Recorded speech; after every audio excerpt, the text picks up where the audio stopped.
وسلم على رسوله الكريم أما بعد فأعوذ بالله من الشيطان الرجيم بسم اللہ الرحمن الرحیم۔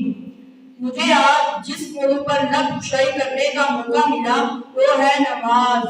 صدر علی وقار، اسلام میں ایمان کے بعد سب سے اہم فریضہ نماز کی ادائیگی ہے۔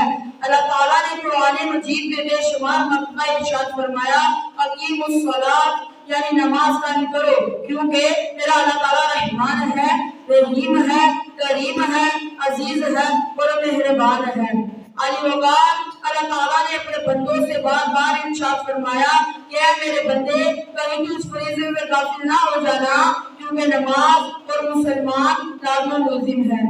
معزز سامعین، اللہ تعالیٰ کی رضا کا سبب نماز، بدن کی راحت نماز، رسول پاک صلی اللہ علیہ وسلم کی آنکھوں کی ٹھنڈک نماز، ایمان کا جز نماز، انبیاء کرام علیہ السلام کی سنت نماز۔ غرض یہ ہے کہ نماز مومن کی معراج، دین کا ساکن نماز اور چہرے کا نور نماز۔ بے شک نماز قبر میں چراغ ہے اور منکر نکیر کے سوالات کا جواب ہے، تو پھر تم نماز قائم کرو۔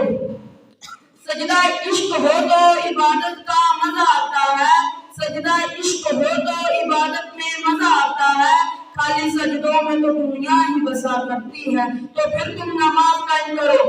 بس اپنے کردار کا تو والی بن جا، کہ بس اپنے کردار کا تو والی بن جا، جیت نہ پائے کوئی تجھ سے، ایسی تو بازی بن جا، ایسی تو بازی بن جا۔